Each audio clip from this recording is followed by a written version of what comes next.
డాన్సులు మామూలుగా ఎరగదీసేస్తారు. ఇందులో కూడా డ్యాన్సులు చాలా బాగుంటాయండి. బట్ వాసువర్మ ప్రయారిటీ వచ్చేసి బాగా గ్రేస్ఫుల్ డ్యాన్సులు కావాలి తనకి.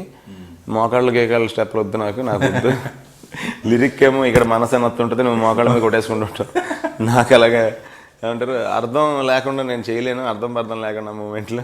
నేను అర్థాన్ని బట్టే వెళ్తాను, ఏమనుకోవద్దు. నాకు గ్రేస్ఫుల్ మూమెంట్లు, అందం చాలా ఉండాలి నాకు సినిమాలో. నువ్వు అందంగా ఉండాలి, నువ్వు చేసే డ్యాన్స్ అందంగా ఉండాలి. నీ కష్టంగా ఎంత గొప్ప స్టెప్ అయినా నాకు వద్దు అని. ఇది సినిమాలో నువ్వు డ్యాన్స్ చేస్తున్నట్టు, డ్యాన్స్ కాంపిటీషన్కి వెళ్ళి చేస్తున్నట్టు కాదు. అది ముందు గుర్తుపెట్టుకోవాలి. సో మీకు బాగా నచ్చిన సాంగ్? నువ్వు నేను అంతే. ఆ పాట బాగా ఇష్టం. ఇంటర్వెల్ తర్వాత వస్తుంది. I like that song. So మీరు బాగా డ్యాన్సులు చేస్తారు అండి. ఇద్దరి అమ్మాయిలతో డ్యాన్సులు చేసేటప్పుడు ఏమన్నా మీకు ప్రాబ్లం అయిందా? లేదండి, ప్రాబ్లం అవుద్దని ముందే ప్లాన్ చేసి వాళ్ళిద్దరు చేయగలిగిన స్టెప్ నాకు కూడా పెట్టి.